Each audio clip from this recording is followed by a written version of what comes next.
So welcome, Richard. It's been great to finally get you onto the podcast show. It's been we've rearranged our schedules a bit to finally get here. And also, I should note to our listeners and viewers, hopefully, that this is our first in-person podcast interview that we've had since the pandemic. Well, look, I'm super happy to be here, Bilal, and I think the time it's taken to get here is not a reflection of our enthusiasm to come and join you, and simply, I guess, a little bit of a reflection of the pandemic, but a little bit of a reflection of, the very exciting activity in the sector that we're operating in. Yeah, and I've actually learned a lot through our sort of interactions, our conversations in the run-up to this podcast. But what I always like to do with all my guests is to find out their origin stories. So where did you go to university? What did you study? Was it inevitable you'll end up in the investing, company building world or not? Yeah, fair question. So I'll start with my parents, shall I? Okay. Only a tiny bit. My parents hail from Australia, and although actually I was born here, I was going to say technically, I'm not sure you can be untechnically born somewhere. I was raised quite a bit in Australia up until the age of 7, and kind of identified with Australia, I guess, strongly because I learned to play cricket and Aussie rules football and everything over there. And so I felt like a little bit of an interloper when I came across. And then, I think it's always good to sort of start with a little bit of a hats off and thank you to your parents. Yeah, of course. Yeah. And both of them are extremely enterprising and energetic. They're kind of one's a family lawyer, one's a lawyer who became part of the music industry. But I was very familiar with from day one or day zero with small businesses in a back room of my parents' apartment. Okay. In both apartments. And since they were separated and divorced, and so I think that normalizes that kind of behavior. That she's being entrepreneurial, just getting stuff thrown together, putting together an office, and getting going. So you didn't have that sort of pressure a lot of people have, which is do well academically, become a lawyer or a banker. That track of go into the professions. I think 100% that pressure was not there. I think I'm the eldest of 6 kids, 3 full brothers, and as the firstborn, I probably definitely felt a little bit of the pressure of, hey, go and collect the accolades that you can, go and get the badges, the Cub Scout ones, the get to uni or whatever. So just definitely, slightly in contrast to kind of Charlie, my next brother, and then Will, for example, but generally speaking, it was more of a, it's totally fine to be going and building something. You just got to get on and do it. And you can, build a career from a small business. And then I think probably more particular on my dad's side, he, as I said, moved into the music business. And once I realized that I was not going to have a career in singing or strumming or whatever. So you didn't end up becoming a rock star? No, despite my evident talent and at least some effort. No, that didn't happen. And but that whole notion of getting together in the garage or the back room or whatever, and just trying to put together that that song or that that business plan, definitely appealed. And so I was educated in the UK and I went to school in London, a school called Westminster, and then I went to Cambridge to do engineering. And why engineering, out of interest, and not economics or history or? So probably a bunch of different reasons. One is that I think this is still the case in the UK education system that, at the age of 14, and I can remember this conversation distinctly, you can sometimes get sat down by your, your housemaster, teacher, whatever, and say okay, what do you want to do for the rest of your life? Because the decisions you take right now about your O-levels, GCSEs are going to guide that, and you're now in a funnel towards your destiny. And so at that point in time, I do remember that conversation. I just felt that that choosing to do English or history precluded concretely a bunch of possible future careers. Yeah. Whereas doing engineering did not preclude me, for example, Yeah. becoming a journalist. Okay, yeah. That was the kind of logic at the time. Yeah, and makes I'm sense. sure that's a little bit to do with the system, I think. That's not to say I wasn't kind of attracted to kind of engineering and kind of the idea of, trying to craft an elegant solution to a kind of truly pressing problem for humanity, and all the trade-offs involved in that. And my paternal grandfather, my maternal grandfather was like a biology teacher, and then my paternal grandfather was a metallurgist who worked his way up from the kind of the stamp room at BHP Billiton through a number of different companies to build, forge kind of white goods and mass production and so forth. But, an engineer. And so he definitely had inspired me a lot and sent me endless books from Australia, South Africa, Malawi, wherever he was, about cosmology and engineering and so forth. And so that definitely was kind of my general direction. And then I chose Cambridge because whenever I went, the sky was blue, and I thought it would be great to row in light blue in the boat race versus dark blue, which seemed a little bit boring. Okay, Kind of true. And I almost rowed in the boat race, but in the second crew a couple of times. Yeah. And actually probably did arguably quite a lot of the rowing and less of the studying through those first years. Lots of early starts though with rowing, I imagine. Well, I think a lot of early starts, and it teaches you to the old saying, like if you want to get something done, give it to someone who's busy. Yeah. So it teaches you some of that, I think. Yeah. You can push that too far. And it teaches you about the discipline and sacrifice that's necessary. It maybe forges you a little bit beyond being a stoic into a masochist of some description, and you maybe need to be careful of that. But I think at least being stoic is pretty good for building companies. Yeah. And then your first job after university, what was that? I was torn between. I kind of knew I wanted to start something. That was what I wanted to do. And hats off to my brother Charlie and Will. Charlie actually dropped out of university, didn't bother finishing before he started. And Will finished and then went straight into a company that he built. But I was the boring one who actually did go and get a job. But at that point in time, I was torn between staying actually doing a master's on PhD so that I could continue rowing and try and get to the Olympics basically in '96, and which I would have been hard pressed to do, but not impossible. And then and then jumping into work. And actually, I remember I got one of the reasons. This is one of the stupid motivations, but one of the.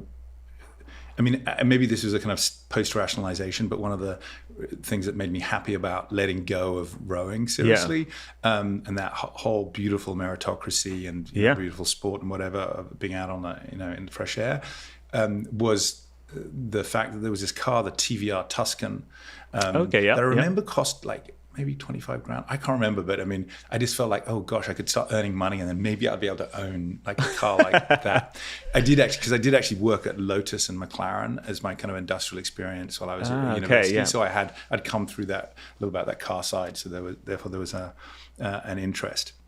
So as I was kind of trying to navigate that decision point, I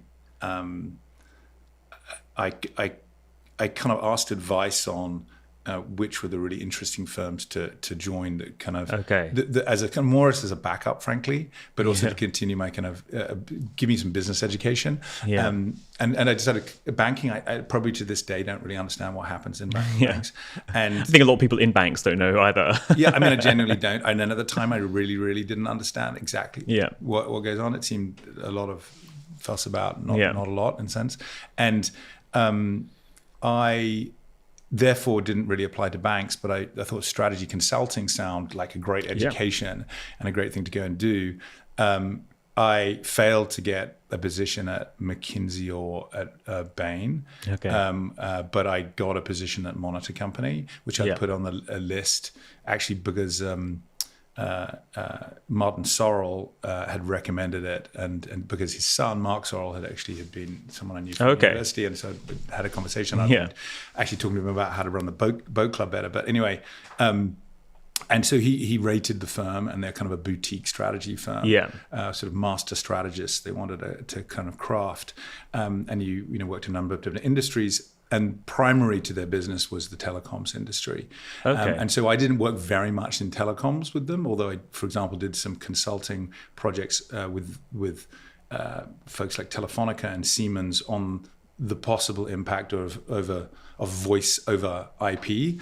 There's this new internet thing happening. And one thing I learned from that was, one thing was the kind of exponential nature of these things, because at the time there was analysis done, and quite interesting, good analysis done by us and other folks within Monitor.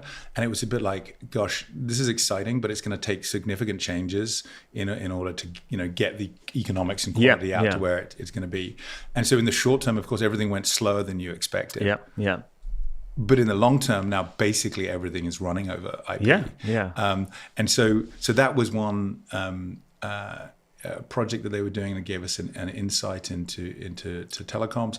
And I can remember actually telling a partner from Arthur Anderson, who I don't mean to be kind of cheeky about it, but perhaps shouldn't have been so smug when he was telling me this, given that their demise at the end of the dot-com boom. But he said, don't treat that job as a kind of education. You should treat it very seriously as the kind of, your career and so forth. But for me, it was an education. I wasn't going to have a career in consulting. It taught me about something, I think, about some different industries, including telecoms, and how to knuckle down and be a cog in the machine. I think it's good to have that experience. Not that I wanted to stay there. So that's what I did for a couple of years, including a period of a year, more or less, over on the Eastern Front, shall we say, based out of Moscow, and looking at projects expanding into Eastern Europe, which I guess taught me other things about being on the front line and dealing with limited and sometimes unpredictable resources, should we say. But that's kind of really the topic of another I can imagine. So you were at Monitor, but then when did you first start a business of your own? So as long as nobody's listening, I can tell you. So it was definitely during the time at Monitor, and I think that's actually was in common with a few people. They kind of recruited quite an entrepreneurial sort of set of people, particularly those years that I was there. Actually, the building that we're in is as a result of some entrepreneurial Monitor people that I met at the time. Creating a really super successful business called Blenheim Chalcott that has resulted in this building, Scale Space. So I'd kind of been an early, user of the Mosaic browser, 93, 94, actually with my long-term collaborator, Stephen Waterhouse, who's also part of Fabric now as a venture partner. And then I sort of tracked with interest the transition of that to become Netscape. At that time, so August 1995 was the IPO. And so in 94 and kind of early 95, which was literally as I was beginning at Monitor, had got really excited about what was going to happen, and what the potential of the internet, was going to bring, and started sort of brainstorming quite a bit with different people, but a lot primarily with my brother Charlie. And I think it's fair to say there were ideas all over the map. So actually, in the most extreme cases, anything from a restaurant to a record label, but the center of it was, I think in a good sense, born from the vision that media was going to be transformed by the internet. As I mentioned, our father has been in the music industry for decades, and so I was sort of exposed to the arcane nature of that, the inefficiencies, the injustices for artists, and it just seemed there was huge potential there on the kind of streaming audio side. But also Charlie had been involved in a lot of sort of studio work and renting of studio equipment, and saw the potential around getting video around. And so one thing we conceived of at the time was I think we dubbed MediaNet. was kind of a way of getting the footage and so forth around Soho in particular faster, using and more cost effectively using the internet. And so that was it's a specific application of this cheaper data network, and then that broadened to kind of like, how do you build a business ready version of this best efforts internet? And then we went from that to thinking, okay, well, maybe we're not going to be the service provider, but maybe we can build some of the hardware or software that's required to make it work. And then we went from that to going, well, maybe not the hardware, maybe the software. Yeah. And then we said, well, not the billing system, but maybe something else. And that's how we settled upon what is this totally invisible, totally catastrophically bad cocktail conversation type of business, which was a kind of piece of middleware software that sits between the billing system and the network and makes sure everything is switched on right to make the services work. So activation software. And so that was a little like a slice of the kind of the journey that we went through primarily 95 and then 96, and then got some angel investment. Actually, one of Dad's key clients, a record producer called Hugh Padgham, who's the original angel, and then Herman Hauser, who's now very celebrated in the context of Amadeus and being part of creating ARM, the fabulous chip company, which should really be protected through some kind of technology sovereignty in the UK, but that's another again a conversation. And then. And Esther Dyson, who was kind of advisor to president and so forth on the internet, and original founding chairman of ICANN, administering the internet addresses. And so through this great connections to those people, just through kind of knocking on doors, then got our first venture capital in 96, which was when I just transitioned out of being at Monitor, and we even did some collab between the company we were building and Monitor to try and help some of the projects. And then when did you make the move from this entrepreneurial thing, business or side, to setting up a VC firm itself? Sure. So that was my first proper taste of trying to build a kind of venture backable company. And so, of course, I was learning a lot about what that took. And I think, it was quite early in the days of it being sort of conceivable that you could do that kind of from London, from like basically Fulham. And our first office was underneath a funeral parlor on the Fulham Road. And part of that was because of the internet itself, because you could read about what the competition was, what they were up to, what the science behind building these companies and access the venture. So we did that, and that first. And if I there's kind of a few steps to becoming an investor. I always thought it was fascinating to be a venture capitalist. It's like, it was a bit of a dark art in the 90s. But was company building all the way through to kind of 2001 in this first venture, Orchestream. One thing that was notable about that, I think, is relevant to where I've now ended up, is that we used open source software. Which was at that point in time pretty sort of groundbreaking. We used open source software in anger to manage, at sort of carrier scale, highly resilient, networks and systems. This was something that was only just becoming accepted, or even the notion that this was possibly a secure or sensible thing to do was in the mid 90s just becoming accepted.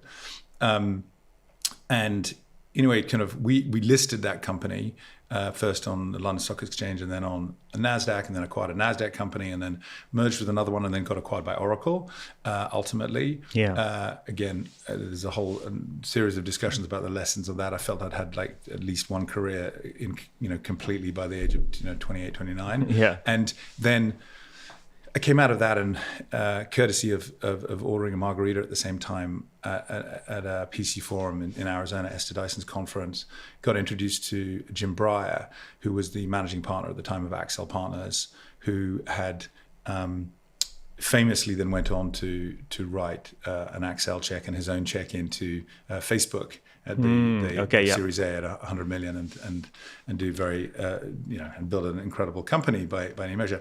And he introduced me to the team at Accel who were building now the new Accel Europe offices. Okay. And so I was lucky enough to be kind of picked to be what is called an entrepreneur in residence. My godfather told me I should never take that title because it's ridiculous. But it is actually, without sounding a bit funny or pretentious in terms of becoming an artist in residence, it's actually a bit of a challenge. Effectively, you're given a blank sheet of paper and told to go away, go into the corner and come back when you've got $1 billion company. Sounds straightforward. Yeah, totally straightforward. I didn't quite realize it. It's kind of a little bit of almost a poison chalice, both because of that, but also because if you don't manage to get that firm backing you from the get-go and all the way through, everybody else looks at you and goes, okay, is there something wrong with you? But of course, actually the calibration is extremely acute. It's kind of like, it's actually like, we're not quite sure if it's definitely $1 billion company. So anyways, we did that and helped. So I got some insight into running venture capital firm because I spent 9 months involved in some of the LP pitches, hearing about the investment committee, sitting on some bits of the kind of the deal flow meetings, helping build the network for Accel in Europe. And I have a huge debt of gratitude to Jim and to Shandov, but particularly Kevin Kamoli, who took me under his wing in building the firm. And we actually then ended up getting backed by Apax Partners and a great venture investor called Mike Chalfin. And that led to building a second company where there were a number of insights that, again, led me to where I am today.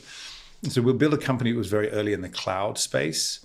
And it was very early in what's known as DevOps today, but effectively how you very rapidly, iterate software development, testing, and deployment, and management and so forth. Where moving away from the kind of strict waterfall that people had in the past, and in building that, in trying to solve quite complex, knowledge intensive problems. We tried to think about how to get individuals who had that knowledge to collaborate better.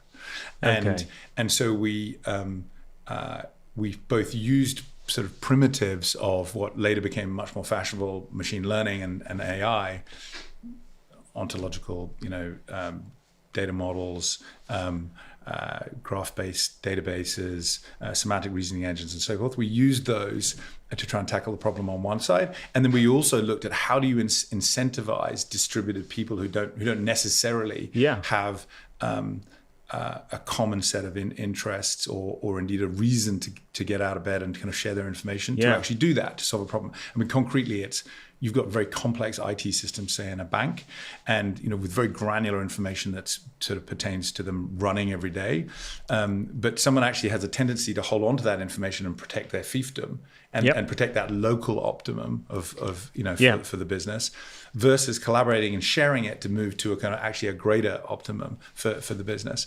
And so I got inspired by Wikipedia, by Facebook, by actually a company called Splunk, that went on to be extremely successful, who managed to kind of like have little components of, think of it as crowdsourcing or the wisdom of crowds. And there was a book written by Don Tapscott called Wikinomics, who actually went on to write a book about blockchain as well with his son, that talked about the power of that and the emergent properties of these networks, where you don't have to kind of dictate top down what people do, but that actually if you empower individuals in the right way with the right guide rails and so forth, and incentivize them in the right way, and maybe punish them in the right way as appropriate as well, then you can get incredibly powerful outcomes. I mean, I think it was in The Economist recently saying that actually Wikipedia is kind of definitively a better source than many other sources that are allowed, even though Wikipedia isn't allowed as a source. If you go, it's a bit like open source software is, because of its nature, it's got such a huge attack surface, and everyone can inspect it. It's definitively more secure, and finally we've sort of accepted that. Now Wikipedia is actually a great resource. That doesn't mean it's always perfect. And so inspired by that ability of these new software platforms to coordinate lots of hyper knowledgeable and motivated people for the collective good. Yeah. So that's a little bit of what we did at Tideway. Not maybe to the degree of success that I would have quite liked, but we did sell the company to BMC Software, and it's still a very successful product for them. And so getting to the nub of maybe your question, when I came out of selling that company in 2009, I looked up and around and saw that with the greatest respect to the venture capitalists I'd worked with Mike, with Kevin and others, in that kind of decade or two that I'd been exposed to venture capital in Europe, first of all, it was still a case that there just was not enough of it in Europe by like almost an order of magnitude, probably an order of magnitude at that point in time. And just on that, I mean, why do you think Europe has always lagged the US on the VC side? Yeah. Just in terms of angel investing, VC, startups, that whole culture and ecosystem. Obviously, California, US has always been at the vanguard. Why hasn't Europe? I mean, London's a very global city. It's great universities here. Why hasn't it? Yeah, look, I mean, of course, that remains literally $1 trillion question, and one that many people and commentators try and opine on quite frequently. Yeah, there's normally an article every now and then in the FT about it. There was one point, there was actually a piece on Radio 4, I can't remember which chancellor was talking about it, like a decade or so ago. Yeah. And I felt like writing a letter back to them. They were talking about this topic. And I remember then what my conclusion was, what the critical difference was and what it is now. And actually it was a little bit inspired by my time at Monitor Company. Monitor was Michael Porter's firm, and one book you wrote was about the comparative advantage of nations. And in that you do an analysis, I think, of 7 factors, I think, of the comparative advantage of nations. And this cluster analysis, I think, is what they call it. And one thing that was important in that, there was a hallmark, and you can think of this in the context of great corks in Portugal or great shoes in Italy, is having immediate access to local sophisticated customers who give you great feedback. Who don't just buy blindly or not buy anything at all, but buy a bit and give you feedback on what is great and what is not great. And so you can analyze lots of things to do with education and government grants and activity and whatever. But if you force yourself to come down to one thing, I still think that some of the issues has been the lack of those sophisticated customers, local customers who are willing to kind of take a portfolio approach, certainly on the enterprise side, and take some bets. And so it's literally a portfolio approach. It's like I can invest everything safely in terms of my purchases as an enterprise, and I'll probably get my 10% ROI on those investments. Or I can mix up the portfolio and I can seek that kind of alpha, and I can get to 12 or 13. But I have to take some risks to do that in the investments I make. And I witnessed that myself from trying to sell enterprise on carrier software. That our success was with, and again, gratitude to a gentleman called JP Rangaswamy, who's been through President Kleinwort and BT and Salesforce. And he had exactly that portfolio approach. And so he thought consciously about taking those risks and making those bets with vendors that were innovative, because he felt it would make a difference overall. And he was, far from lazy. He was, hyper intellectually, curious. So I think that makes a difference. And I think one thing that's happened with the internet and products being bought, on a sort of universal access basis globally is, of course, that's opened up the opportunity for sophisticated customers to operate everywhere. But I think that mindset from customers has been missing in Europe quite a bit. You can get into other questions about which is true, but structurally the US has a one more unified market. So you can get bigger easier. And then you can go. But I think some of that mindset in the customers, and to some degree the mindset in the entrepreneurs, that maybe feed off each other. I think if I were just forced to kind of oversimplify, I would point to that then, and I would still probably point to it a little bit now. And then you saw this lack in Europe, you could say, and that kind of spurred you on. I saw the lack of venture capital. I saw that another kind of gap, which was that in my 15 years of building the companies I had, it had been quite challenging to find anyone on the investor side specifically to go toe to toe with on quite technical products. So that finding venture capitalists and angels who knew the space was really challenging. So that was another gap. And then I was inspired by the fact that there were Y Combinator, 500 startups, first round, Union Square Ventures, who were doing a few things. And then ultimately, actually, Andreessen Horowitz in particular, who were doing a few things. Number one, they were kind of dropping or opening the curtains, or pulling back the tent flaps on what goes on with venture capital, and making it much more transparent, blogging, talking about what was going on. Number two, they were innovating on the model. Like, I'm not just going to sit here and kind of write a check and have you come to me. I'm going to be much more kind of sleeves rolled up, and I'm going to get out there and meet entrepreneurs. I'm going to get out there and help the entrepreneurs with their company building.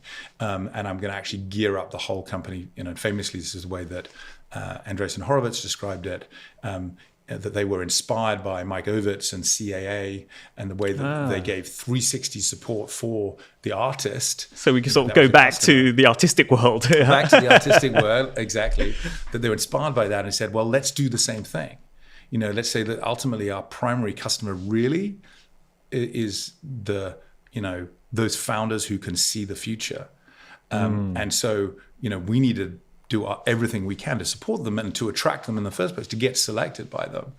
And so I thought that the potential for innovation there in the space was exciting as well. So I thought, great. So set my sights on being part of that new world, plugging the gap in terms of perhaps, should we say, deep tech, knowledge, plugging the gap in terms of the euros and pounds available for different founders, and embracing the opportunity to really innovate in terms of the model and build what has now become called a kind of platform for founders, and also to deploy more software internally within a venture firm to identify and track talent and help funnel it to projects, to identify moves between different companies or new projects on GitHub, in order to use data science to get the signal from the noise and find great projects. So all of those types of innovations were exciting.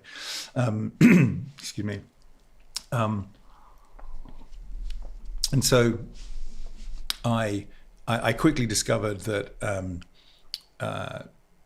having not quite succeeded to get a job in one of the major venture firms, and I think, to be frank, I was keen to either be in the major venture firm or to build my own. That gave me further insight into kind of the politics and the decision making process of very small partnerships, but then realized that to build a firm, and this is back in 2010, first you had to build a track record. So I started writing some checks and understanding what it meant to write small angel checks into companies that were exciting, backed companies like Pusher, which has now sold and did extremely well out of East London. What did Pusher do, or does? So Pusher used some web standards to move data around. So it was it's an web compatible way of moving data between mobile and web apps. So for example, if you have a leaderboard in a game, or if you want to see the presence of someone in a chat, and it was pushing that data around in real time, and then delivering a platform to do that, to just make it easier for developers to include that in their applications. They did really well. They never quite got to full. Maybe they got into low Earth orbit, but not quite to the moon or Mars. And the CEO there, Max, did a fantastic job. And then another company, Citymapper, which people may have know and have used around London at least, or in other major cities, which has also done amazingly well. And then another one called Tray, which was all about automating your kind of marketing and other kind of key processes for companies that were very intensive in using different SaaS software. And that's doing incredibly well. And made the shift to kind of being kind of predominantly sort of headquartered in the US as well. Anyway, so we started cutting some checks and building a track record, and how to think about the vintages or funds to kind of package those into, and think about portfolio composition and obviously selection and all these different disciplines. Soon discovered also that to go and raise committed capital, the track record was great, but a lot of scrutiny was placed on team. They want to see that you have a cohesive team. Now there's a trend around what's called solo GPs. So that people have kind of thought, actually, if I trade off the risk between a team that has got a good collective track record where I don't think it's going to fall apart versus a solo GP who, sure, might be a single point of failure, but is not going to fall apart. The team's not going to fall apart because there is no team. That some LPs have now become attracted to that. And maybe also because they've seen that some of those solo GPs can, move faster, more nimbly, and be more attractive as co-investors as partners to founders and entrepreneurs. And so team was exceptionally important and started to develop that. Continued working with Stephen Waterhouse, who I'd already mentioned, but also then with Anil Hansji, who's my partner here at Fabric Ventures. We started investing together, and initially under the brand Firestarter, which is kind of the predecessor to Fabric, and then Alain Faliz, who's a venture partner with us as well. And so, track record, team, and then started developing work on the thesis. And the kind of path wasn't totally direct. We kind of got Firestarter up and running and was investing from other people's money as well in a club format, in a syndicates on a deal-by-deal basis to kind of scale up operations, write bigger tickets, as a consequence, get into some different, deals. I took a kind of a little sidebar route and went and raised a European investment fund backed early stage fund with the co-founders of MySQL and MariaDB, who were Swedish-speaking Finns, who I'd known a little while and had a lot of time for, because they actually, I believe, helped plug some of the gap that I was felt was there in Europe. That they had walked a mile or many miles in the entrepreneurial shoes, and they'd built quite a technical product, and then they were now investing and trying to apply that knowledge and share that knowledge back with founders. So we built that fund back in 2015-16, but all the while had been developing this thesis, really because unless you having a household brand name exit behind you, for example, like Skype, or if you have and considerable capital to invest yourself, LPs, need some edge that you're going to have. And so that was one reason. Actually, just when you mentioned LP, just for the benefit of our audience, can you just explain what LP and a GP is? Sure, absolutely. So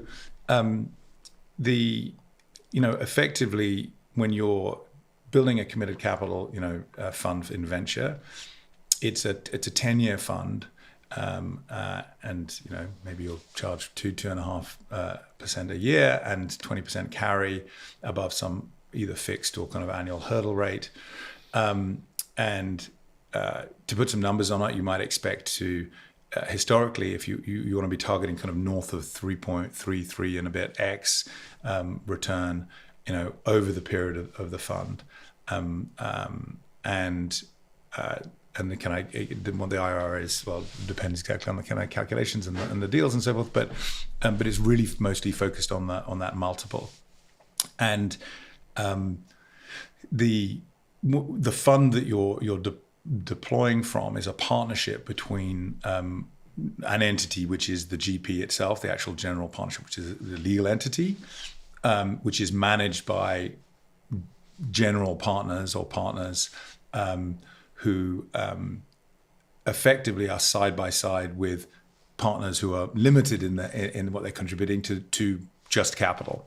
And so it is very much a partnership between everybody. You've got skin in the game. You've got you're sharing in the upside, and really, especially now, and especially at the early stage, the economic remuneration, aside from the karmic and psychic point, is not from the management fee. It's absolutely you've got between 1% and 5% of the fund is coming out of your pocket, so skin in the game. That's pretty typical numbers for venture, and you've got a 20% share of the upside past a hurdle, so you're very much aligned on the upside.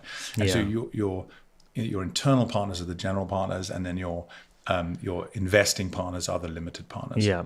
Okay. Yeah. So you were talking about the LPs that you had brought in. Mm-hmm. Yeah. So to get them in, one thing that was useful was to have this edge, this thesis. Yeah. Yeah. I mean, there was another reason for it, because it did flow naturally from the activity we had before. And so I mentioned earlier that the very first software product that I helped build with my brother was based on open source. And I'd seen the kind of sheer power of these, distributed teams being able to build this software and then build communities and ecosystems of other software on top of that software in a very open way. So it was a long kind of open movement. And then I'd also seen the kind of power of machine learning. But I'd seen that it's only as good as the data you can get to it. Yeah. So I'd also then seen the potential of incentivizing distributed actors to contribute that data effectively, to contribute their work. Yeah. And so then when I had briefly stumbled into Bitcoin actually in 2009. Sadly, not done anything about it till 2013, when Stephen Waterhouse, also known as Seven, had kind of brought it back into my kind of focus. Yeah. And read then back in 2013 about all of the thinking that was going on about how, the Bitcoin and the blockchain, the distributed ledger behind it, were kind of really a first application, a prototype of a new form of organization, a decentralized and autonomously functioning organization, or a DAO. And that really sort of sent light bulbs going off for me, in conjunction with the algorithms that were swimming around the world at that point in time, and because of the power of these open and permissionless networks. And so those components were what fed into the thesis that we started investing behind. I first was doing predominantly actually with OpenOcean, my partners from MySQL. And when we realized that there were a whole bunch of investments we could not make with OpenOcean, with that actual fund and the way the LPA was constructed, we came up with a plan collectively as partners to kind of spin out of OpenOcean and back into Firestarter to create what has become Fabric.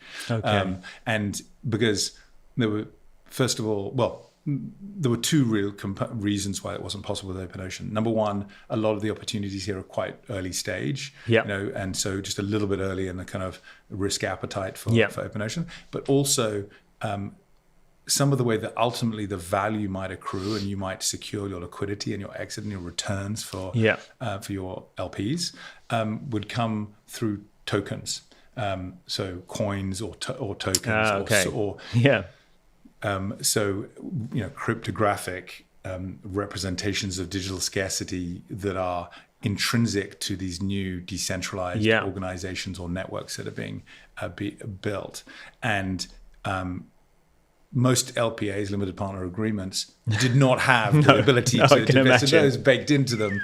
And the same was also true for OpenOcean. So when you say thesis, you mean kind of like the constitution or the statement of intent for the fund? Is that, that's what you tell investors and prospective startups? Is that what you mean by thesis? Yeah, that is. So we would summarize it now as our open economy thesis. Okay.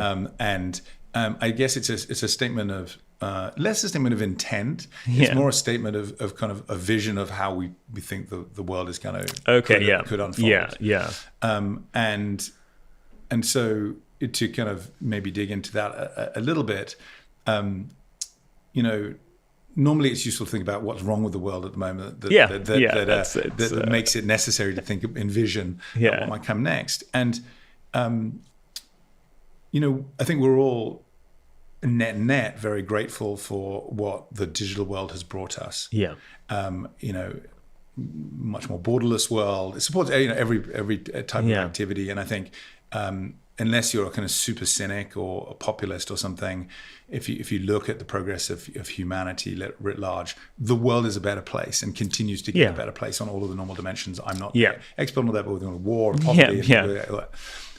And so we're grateful for that. However, with the combination of these software platforms, these web software platforms that have risen to supremacy recently, Facebook, Airbnb, Amazon, and so forth, with today's form of capitalism, you could argue we're in the sort of a digitally turbocharged version of kind of hyper-capitalism. And that leads to a concentration of market power, economic outcomes,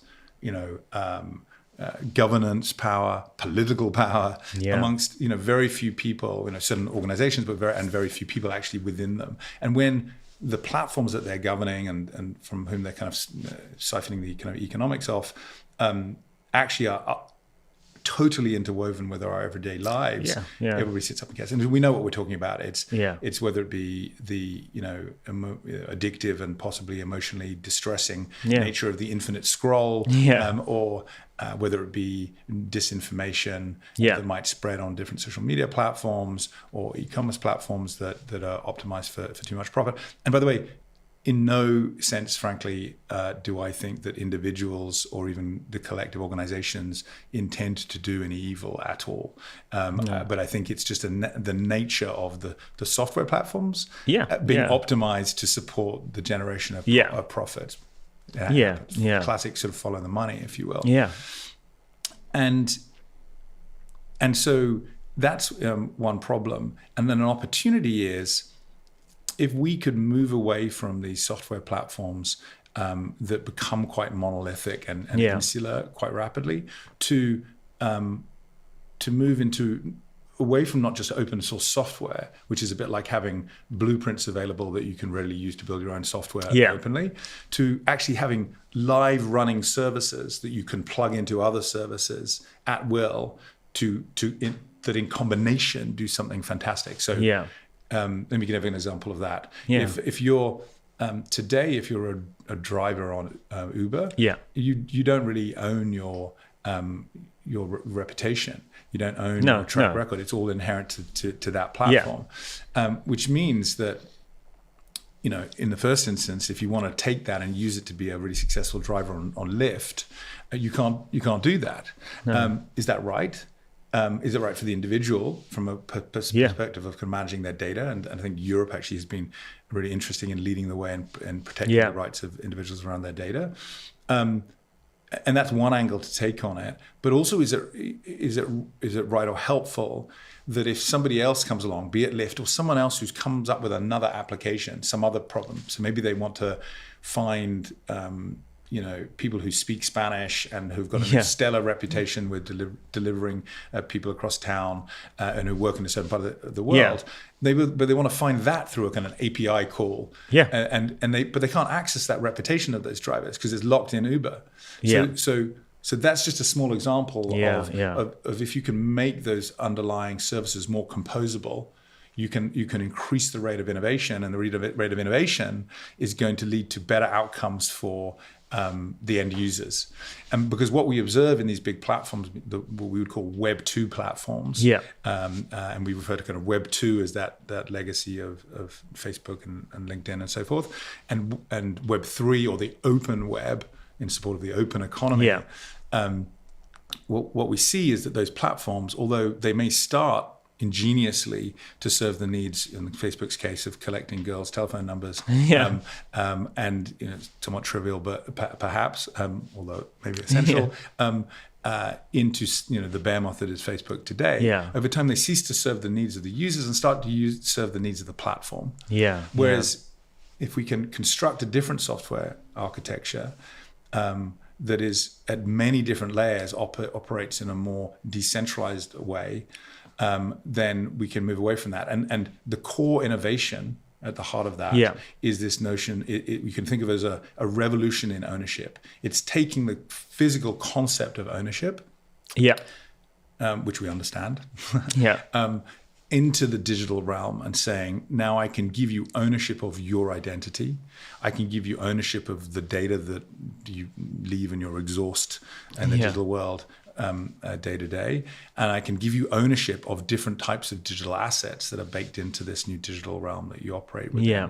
And then from that, and we can build lots of different new applications, and that probably a lot of people think about this move to the decentralized world as being about taking away the middleman and therefore making things more efficient, like take away Travis's 25% on Uber or something. Yeah. That's true, I think, to some degree, but it's actually even more about the agility that you end up with when you don't get that concentration of market power and that brittleness in the systems that happens when everything adheres to one system and nobody else can access it. It's the fact that you can. There's a constant pressure on these new systems to either serve the needs of the users, or for someone to kind of fork them and create a competitor, or to just combine some element of what they're doing with something else to create a competitor. So it's much more ruthlessly Darwinistic in that sense, and leads to. And on the technology side, what's enabled this?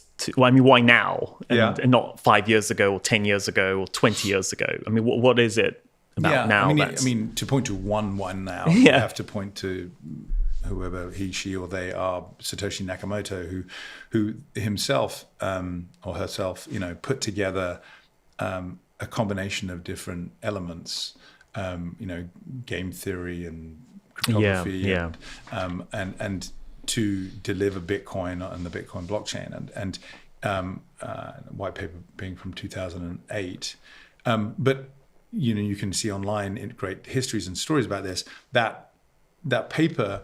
It was a combinatorial innovation, a brilliant one, but stands on the shoulders of decades of research in cryptography and on game theory. So why now? Well, if there's one now, it's that. And then once the kind of floodgates were open and people saw that it was possible, there have been thousands of attempts to improve upon Bitcoin or to augment Bitcoin or to say, we're not improving upon Bitcoin, but I can take those principles and build something in parallel. So an example of that would be Ethereum, which is the second most valuable, token out there, or, network capitalization out there. But it is geared towards a different set of uses from Bitcoin, whereas Bitcoin is kind of its strongest characteristic is that, in a sense, that it doesn't change. And people, you might think of it, and I'm sure many of your audience is extremely knowledgeable, but you can think of it crudely as a kind of digital gold. And you can get a lot of detailed conversations about block rewards and transaction fees and how this is all going to work as the whole white paper and the construct plays out. Again, many podcasts you could do about that, but Ethereum was designed to say, okay, there is some programmable capability within Bitcoin, but it wasn't really designed with that general purpose computing in mind. Let's build a Turing complete language solidity, and that can operate on the Ethereum blockchain, and people can build what's known as smart contracts, little pieces of software that will just execute autonomously anywhere on that network. And so there were a bunch of people involved in that, but most famous now being Vitalik Buterin, who's the biggest sort of I would say spokesperson for that, and then that's the biggest development community in the space, and there are lots of applications being built on that, and although there are also competitors. And you earlier mentioned DAO, decentralized autonomous organizations, which I think in many ways captures a lot of the decentralization that you're talking about. And it's quite an intriguing concept where for like centuries almost, we've had company structures, which are kind of ultimately quite top down. You have sort of governing principles of how, a company works, and there's employees, for the company, and it's, we all kind of know what a company is. but then there's the decentralized autonomous organizations, the DAO, which conceptually sounds really, I mean, at one hand, is very revolutionary and inspiring, but then practically speaking, it's you kind of start to like wonder, can it really work or not? So can you talk perhaps a bit more about that? Yeah, gosh, I mean, I think it quite rapidly you can get quite philosophical, biological about it. So I think the reason it ultimately works is that you have to think about the potency of the individual. That that is, should we call it the unit that we're all working with, and everything comes down to the individual. And so if you can, and I think whether it's kind of role in companies or a role in society, the motivations of the individual, which sometimes you can interpret as selfish, are actually a virtue, to paraphrase Ayn Rand. And I think that we tap into that. The better we tap into that, the more powerful our organizations are. Yeah. And I mean, I would argue, and I think people, have argued that capitalism and the kind of joint stock operation and the firm and the theory of the firm and the optimizations that have been delivered there are a kind of a local optimum of the implementation of capitalism as a means of unlocking the potential of individuals. Yeah. But it's a local optimum, and of course, history. Despite whatever Fukuyama said in '95, is far from over, and that we're now going to see the birth of different organizations that think of them as a modern mutualism or a collective capitalism or cooperative capitalism. Within this open economy, actually, one of our investors we respect over at Variant, Jesse Walden, calls it the ownership economy. We're at the beginning of a shift in that direction. And when we then think about it and go, well, okay, does it make sense we can progress like that? Well, first of all, we might say, well, are we reverting to some kind of socialism? Or no, it's quite different from that. And certainly not sort of centrally planned economies like that at all. But actually, we're reverting to what is kind of very natural state of affairs. In a sense, we're reverting to individuals and small teams and families and towns, villages and towns and regions who are all intermeshing in very complicated ways. And in fact, and some have said, for example, that the most complex pieces of engineering that have ever been successfully shipped, and not things like the Saturn V rocket or the CERN accelerator or the space shuttle, although they're incredibly complicated, but are actually like cities. And cities operate. We're kind of surrounded by a city, and cities operate on this more emergent principle. Going back to the individuals not being dictated to totally specifically what to do, but operating within guidelines, and then groups of them interacting and so forth, and that you can in that more emergent and more organic way, you end up with incredibly sophisticated and powerful and accomplishments. And so I think it's taking some of those principles and applying them to how we're going to see companies operate in the future, governments and lots of different environments. And if we kind of bring it back towards investing and returns and so on, you corrected me in some of our private conversations around how what you do isn't investing, it's more company building. So first, just if you could unpack that, but then also, how do you go about looking for these amazing companies? What's the criteria you use? I imagine it's very different from people who invest or trade public markets, where you just look at financial data and you buy Apple or you sell it. Can you just kind of unpack the process of it? No, totally. I think you're quite right. It is and must be about company building. And so really, at the end of the day, what you hope to achieve, and you can never rest on these laurels, and I like to say you're only as good as your last hamburger, but you want to get to the point where the entrepreneurs out there at the very least put you in the kind of short list of the partners they'd like to work with in building their company. And to paint the picture, you're looking to intersect a group of 2 to 10 people probably, who have kind of put together hopefully at least a kind of deck through to something that might be just starting to get some revenue. But in the middle of that have probably demonstrated some level of what's called in the industry as product market fit. It's both sides are in there because you iterate the product and your selection of which market to go after until you get that traction. Some data telling you it's kind of underway, as well as a synthesis like smart people building a huge market can see some data that, would love to work with them. And so it is, I think, a lot at that stage about a synthesis of those elements. The founders that you think can really see into the future, they almost feel like they are from the future. Who have built that elegant first, product and product market fit. Actually, it's so elegant that sometimes it can feel kind of toy-like or even trivial. And so something I often identify with, like, say, it's almost like the more trivial it is and toy-like and simplistic, the better. Partly because some of the hardest thing to do in building great product is to say no. And so it's a hallmark of a team that's been able to say no to find the fit that the thing seems so trivial. Actually, what you shouldn't be looking at is what is there. You should be looking at all the things that are not there. That's a good point. It's a famous trope from Steve Jobs, actually, and who I never met, but have met Johnny Ive and collaborated a little bit on a couple of things with him. And he certainly is fond of telling the story. It's like how they said no was critical to the resurgence of Apple. Remarkable from obviously 97 till today. Anyway, so you're looking for that, and in this great market with these smart people, and probably some idea of how you're going to scale a business and build out a business model.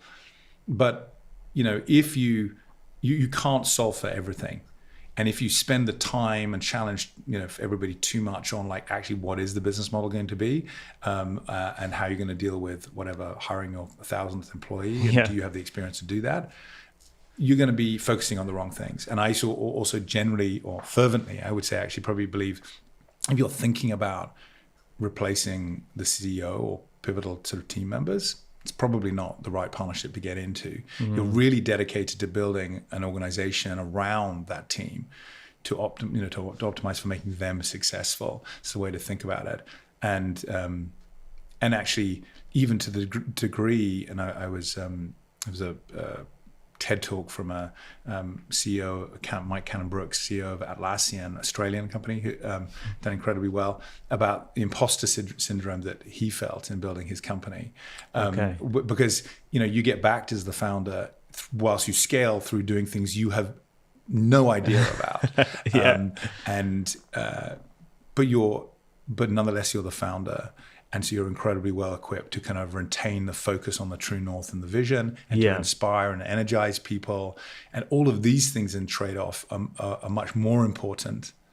Assuming you can put the organization around, you, than trying to replace the CEO with someone professional. Not that it doesn't happen sometimes, and sometimes successfully. Obviously, Mark Zuckerberg, Sheryl Sandberg, that was an example of building a team around them.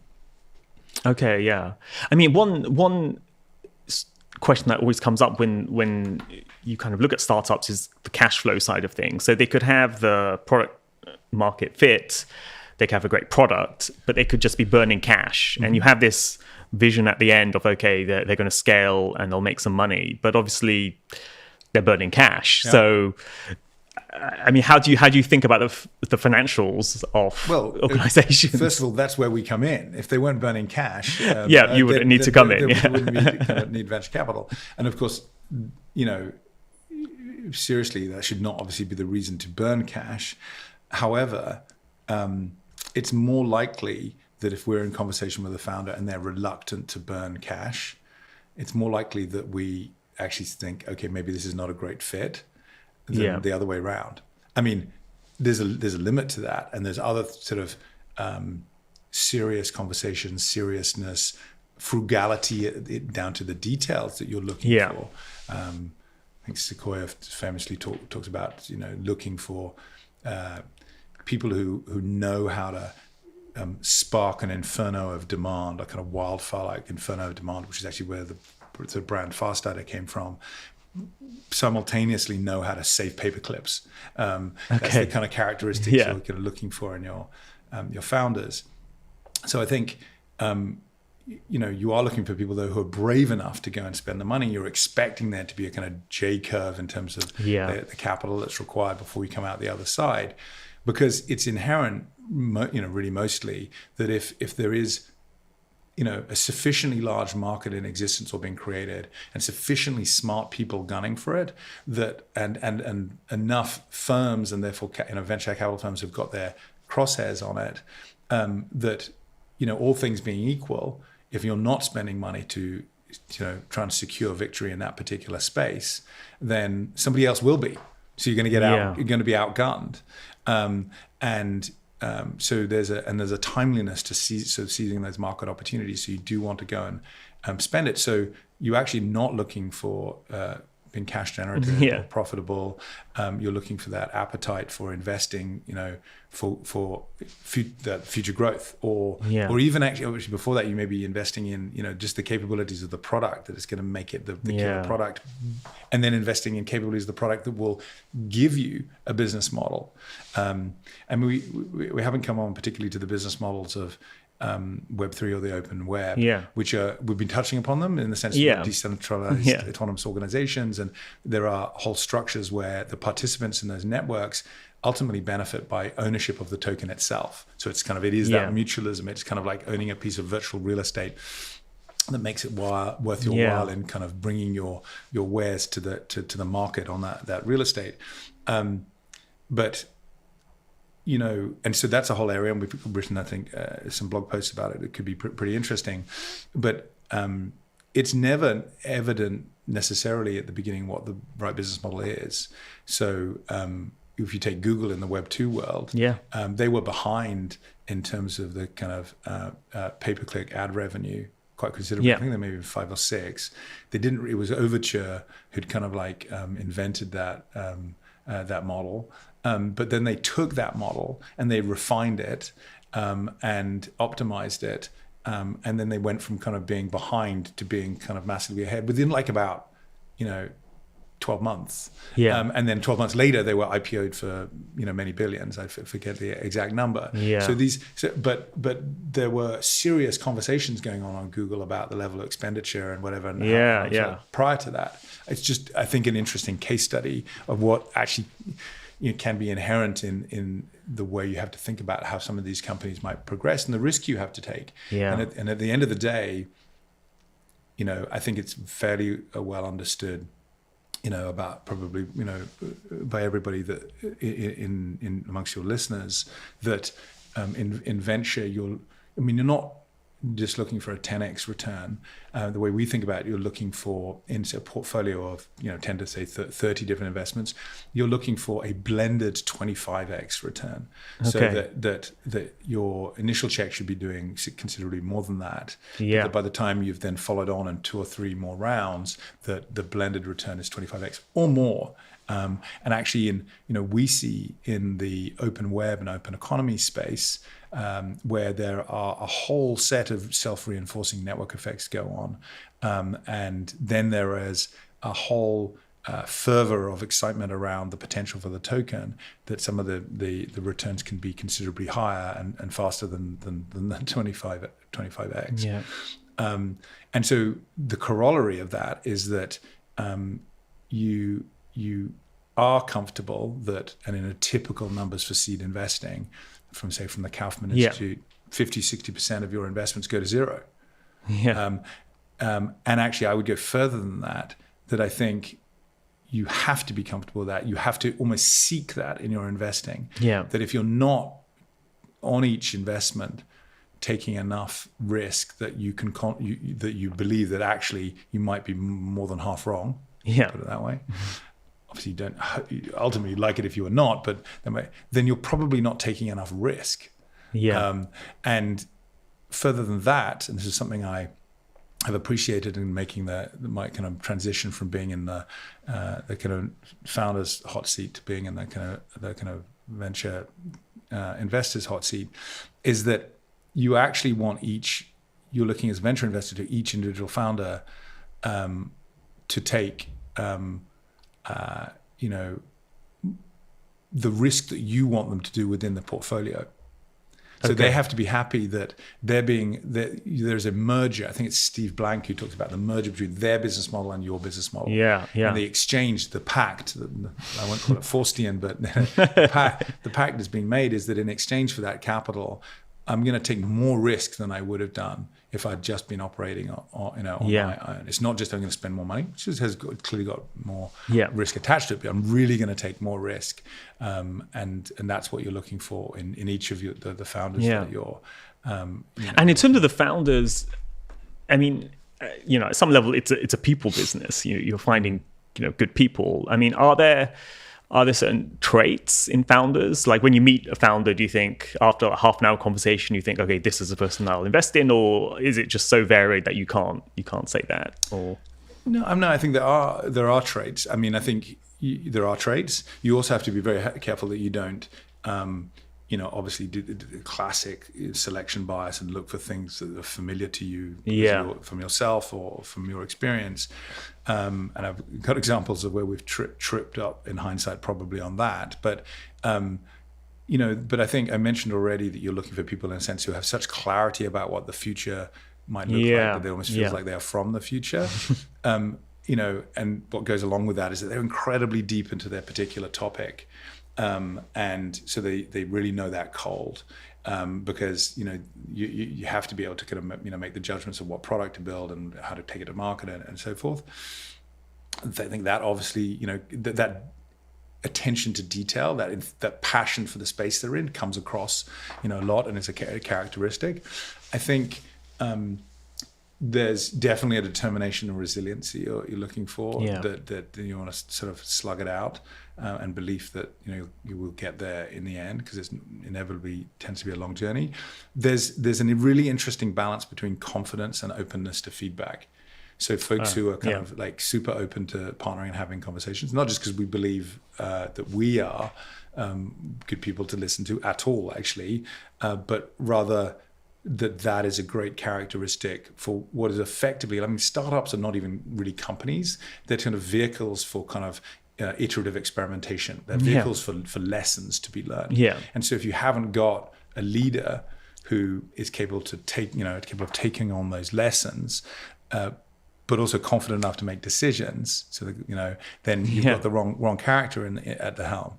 And that brings you to another point we look for, which is, it is, we're in a people business, they're in a people business. Probably the number one thing after timing that's going to make a difference is what talent they can bring on board. And so if they don't have energy and they're not energizing and they're not charismatic enough in their own way to bring people on board, then that also is going to be tricky, I think, in terms of the development of their company. So and then on your side, how do you attract entrepreneurs? Because obviously there's a lot of capital that's looking for all of these entrepreneurs and startups, and you as a company have to attract, make sure that you're top of their list. How do you go about doing that? I mean, it's no one thing. So maybe at the heart of it is to try and be, founder first, founder friendly, founder loyal, kind of as it maybe a little bit been alluding to. To try and roll up the sleeves and do what you can we have a phrase, to accelerate serendipity for these founders, make connections. Often perversely, you might say, the founders you want to work with are the ones who need the least help. And so you also don't want to, one mantra I've bandied around is you know how to not to fuck it up from the board. And by thinking you need to help and backseat drive. But the fact that you can help, not just that you know how to do that, might be the reason they join you, even if they don't need your help. So that, and the fact that you've done the work to lay out the resources to help, maybe the way reason they still want to work with you. And I think all of that is it's like a great restaurant. You go because some other founder said it was a great experience. So you're got to be very oriented towards your reputation. And I think on behalf of our limited partners, we make returns in this fund from the outlier results. But in a given fund, and certainly across funds, you build and maintain reputation by caring for the founder when things don't turn out so well. As we talked about,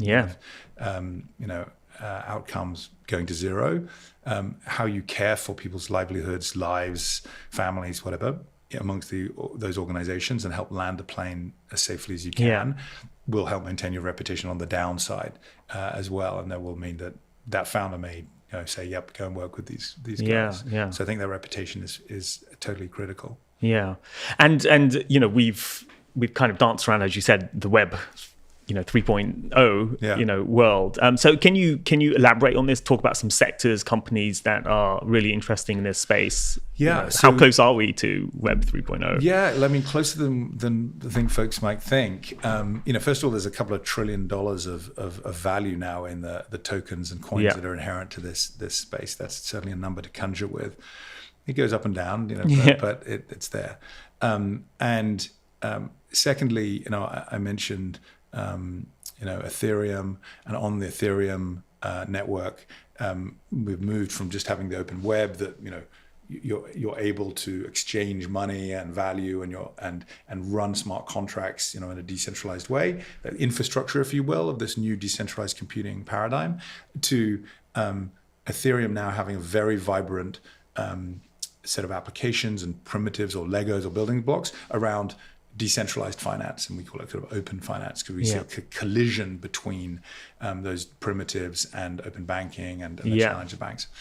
And there are billions now locked up in those lending protocols and stable coins. I don't know the latest figure off the top of my head actually, but probably call it 100 billion.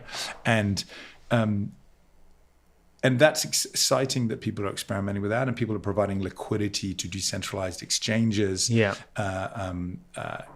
are magically using bonding curves to achieve what until just a couple of years ago, we were struggling to do outside of centralized exchanges, and now looking to take those principles, for example, and apply them not just to fungible forms of digital asset like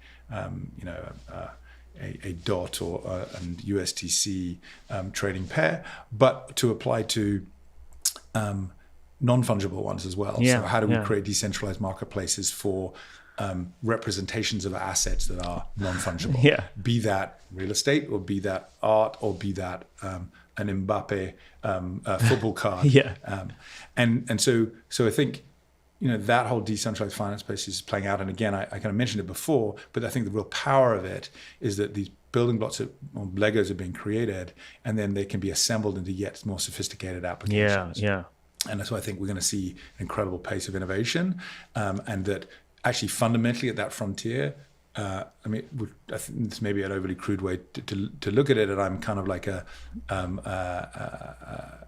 kind of an engineer who likes to know as much as possible about economics, but the kind of the risk-free rate of return in that space, I would say, is considerably higher than the risk-free rate in the rest of the economy, because it's more liquid, it has greater access to potential projects with upside, and actually also because it's being funded considerably through its own J curve in multiple different ways, and so there's all sorts of yield possible in there, and so people are looking at how to tap into that,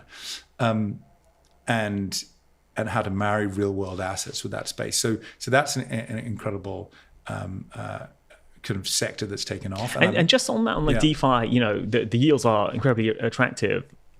How consumer friendly are these products? Because you can quite easily go to these trading platforms like Robinhood, or you can go to different index providers and invest in a money market fund to earn your zero interest. But accessing these DeFi yields, or these open finance yields, it's still not been there. So we have an investment in a company called Ramp that helps generally with the on-ramp of fiat into crypto, and also when embedded into Web3 applications. What you don't want is to have like 14 steps to kind of access a little bit more value that's in fiat when you're in the middle of playing a game or something, a blockchain-based game, and you need a bit more value, and you have to go back and do 14 steps.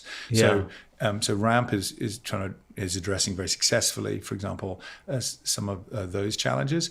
And then there are also people looking at the user experience of, okay, I've got my value over on the crypto side, but how do I get it into to provide liquidity to a particular trading pair, which is going to give me a yield of 20 or 30%. Yeah. How do I do that?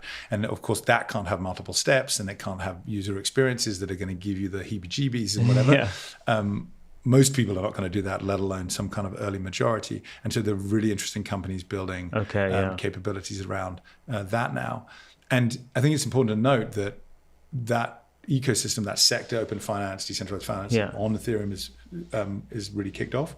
But there are also competitors. Polkadot, one of our investments, who is competing with this the kind of future Ethereum 2.0, near another one of our investments.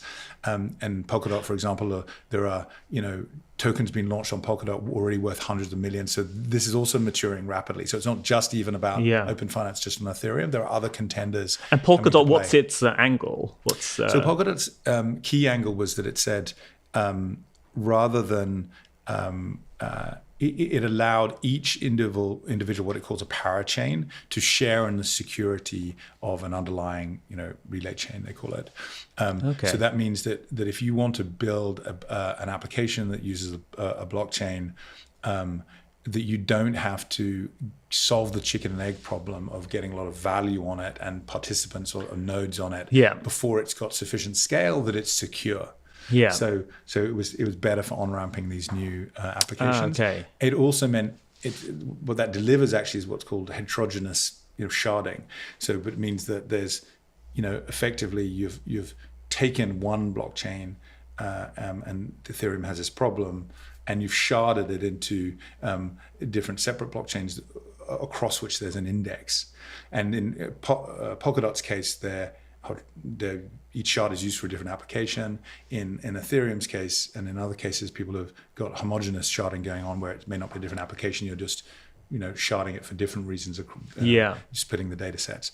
And so that gives Polkadot also the ability to scale in a better way than, should we call it, Ethereum 1.0, but more like where Ethereum is evolving to. Yeah. And Polkadot is also proof of stake, whereas Ethereum is coming off of proof of work and going to proof of stake, which should be everybody who cares about sustainability is also keen on. So I think that's interesting at that level. So there's more stuff on the infrastructure side going on. There's more stuff on the open finance side going on. Open media has also taken off hugely. So another one of our investments, Axie Infinity, is a game. It's what's known as a sort of play to earn game in the metaverse. You have to buy a stake in it in order to kind of breed and play with your Axies. And people are actually earning more than the minimum wage in the Philippines playing this game. And the protocol revenue has actually gone up 500x in 4 months to now, on a monthly basis, heading towards $400 million. So that's a parabolic kind of growth. And I think that's exciting in itself.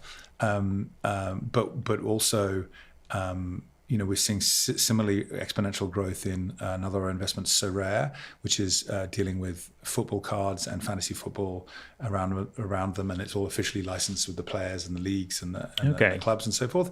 So that's an example of NFT. Yes, exactly. That's an NFT of player NFTs you can buy and trade that are then combined with a game that gives them a kind of accretive value over time as well. Okay, yeah. And so I think it's public knowledge that it's going to be the largest ever French tech round at a kind of multi-billion-dollar value in the near future will be announced. I think it's out there in the public domain actually already. And so that's pretty exciting and really possibly still the thin end of the wedge. There are many other sports, and there's a lot of things to do with that data and so forth. And also, you mentioned metaverse. Mm-hmm. I can't let that pass. Mm-hmm. How do you define the metaverse, and is it the future? So people are very good question. They're trying to, is there going to be one metaverse? Is there going to be conjoined metaverses? But what people mean by that when they say it is that you take gaming and take the kind of the space you explore. And you might even have a multiplayer game where you can simultaneously go into an environment and you can, fight each other or collaborate on some quest or whatever it is. And you may be able to buy, virtual objects. You know, famously, the game when you jump into your kind of the island, but famously the Fortnite. Yes, exactly. Famously on Fortnite, your all of the skins that you buy are totally superficial, but yet generated incredible revenue. Yeah. So people ascribe incredible value to these virtual My son things. plays this, and he spends a lot on those skins for some reason. Happy about that? Happy enough.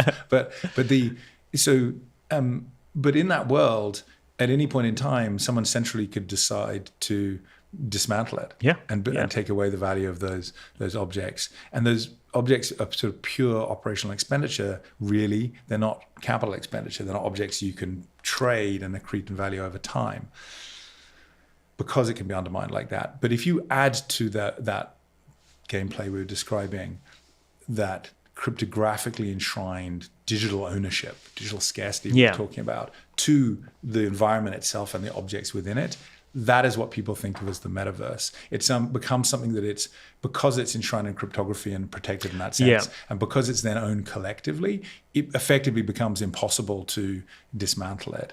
So it's no longer just a kind of a transient digital realm. It's actually a kind of a parallel digital universe.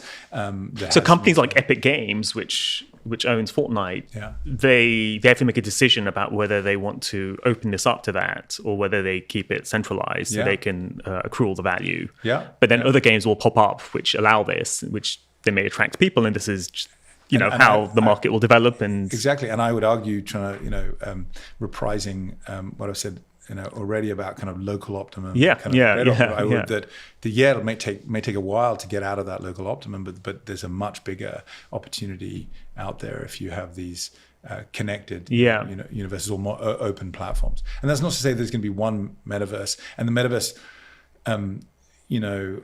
also applies at an intersection with the physical world. So I think the notion of being able to place sort of art in physical places, or different elements of augmented reality, and all of that is being explored by people, at pace. And those people who are experimenting, particularly around gaming, but also around art, are being rewarded with incredibly fast growth in user adoption and real revenues and valuations in the space. So I think we'll see that play out. We also see it for me actually. What's even more interesting than people playing a game and earning money for it is the fact that effectively a game is just an example of knowledge workers interacting. So that and it always starts as a game. It always starts as a toy. It always starts as a game. But that actually ultimately, I think it's going to be really interesting to see how those principles can be either applied to getting, knowledge-intensive tasks of collaboration done that previously couldn't be addressed. People are already using it to do data labeling for AI algorithms and so forth, or to address existing spaces. I mean, to drive collaboration around clinical trials or diagnosis and so forth. And in a sense, gamify a lot of existing activities. So I think that's really interesting because it takes it into other sectors.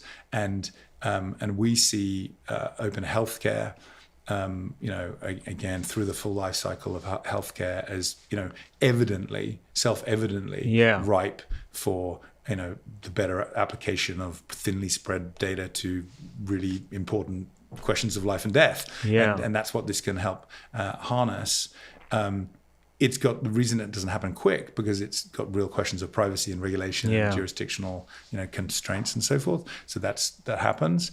But I think, it's unfolding. So it sounds like the health side is increasingly one of your focuses in the coming years. Say. Absolutely. And there's one more that we kind of we have up as to prepare our minds, not to necessarily restrict our thinking, which is we call open learning and earning, or open work. The notion of and I think there was an acceleration that happened under the pandemic of the very youngest children using digital tools for their education.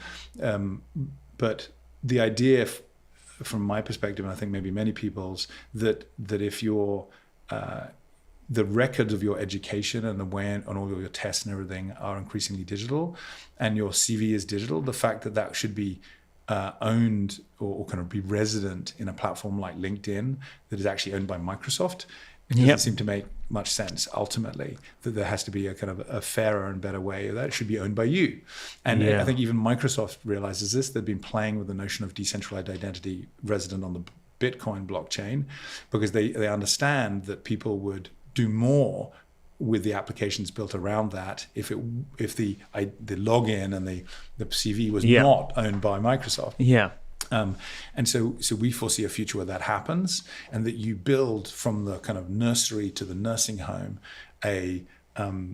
this rich resume presents lots of interesting challenges of what we want to have recorded there, not recorded on the table, that then is totally irrefutable and programmatically interrogable, and then you can therefore put it simultaneously into multiple deep job markets of different types, and get gigs probably sent to you automatically by a decentralized autonomous organization from which you'll get paid in a streaming cash flow. We have a portfolio company called Superfluid, who can just stream to you at no cost your crypto value per minute, per block, basically. And so the notion of being paid on a monthly basis in arrears via some payroll will totally disappear, and allow people to rethink of the way in which they even get paid for their activity. So I think all of that, when you think about the consequences on benefits, on taxation, on government, whatever, there's going to be a bit of innovation, and there's going to be an opportunity to come out, hope to intersect with some founders who have seen that future much more clearly than we have, and to work with them. And I think it's super exciting. Yeah, absolutely. Yeah, I'm sure we could talk more and more, but I do want to sort of round off our conversation. I always like to ask a few personal questions towards the end of our conversation. One is, what's the best piece of investment advice you've ever received from anyone? Gosh,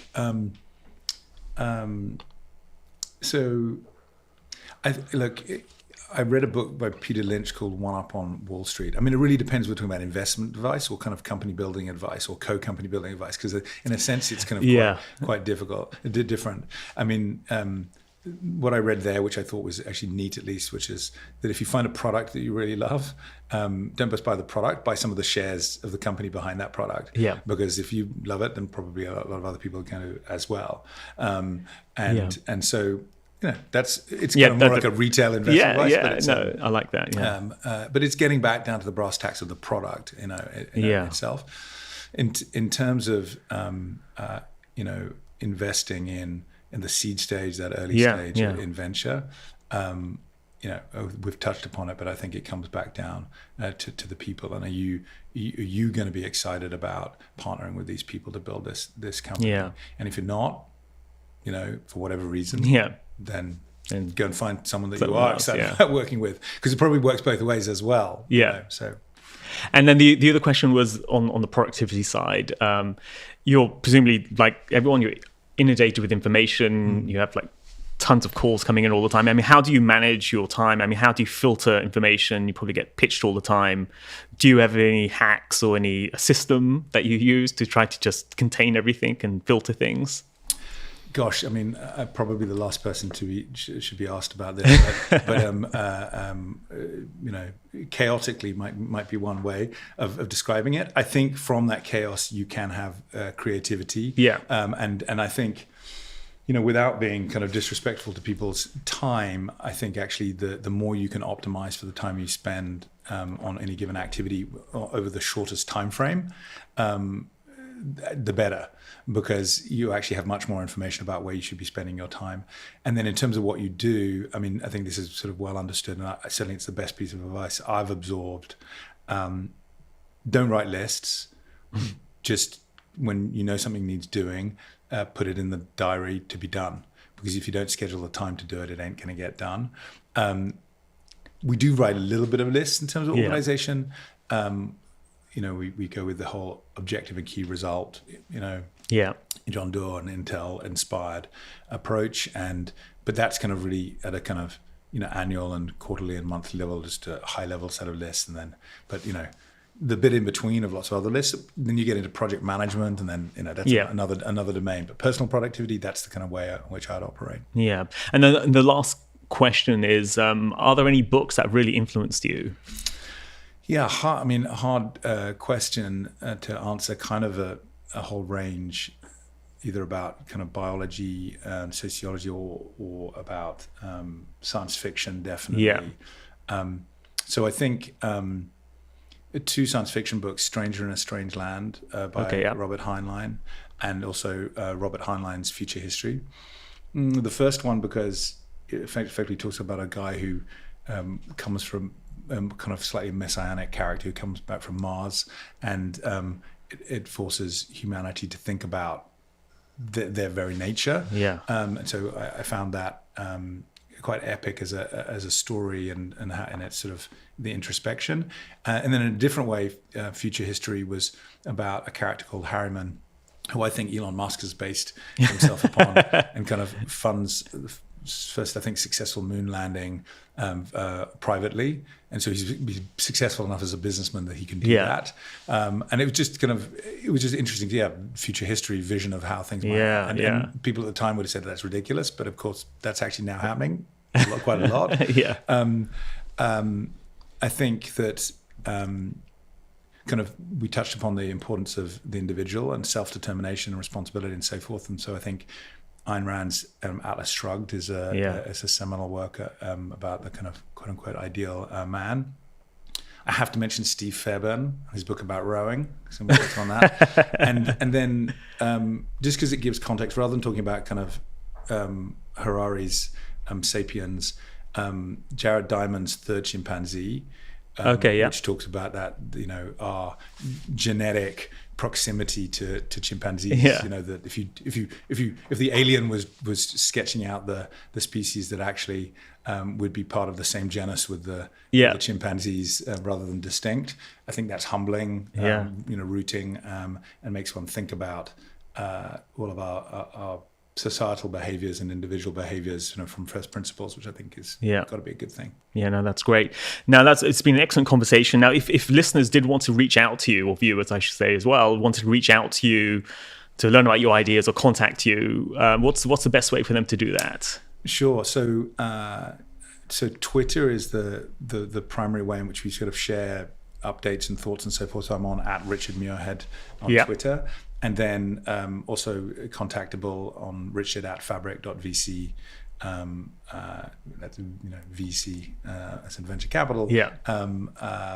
For people who are looking to join companies, people who are looking to start companies, whatever it may be, people who are looking to join us. And that would be amazing to hear from people. Okay, great, and I'll include those links on the show notes. So with that, I mean, it's been great speaking to you. I'm sure we could have spoken for much longer, but it's been great. It's great speaking to you. Thank you for taking the time and giving the opportunity.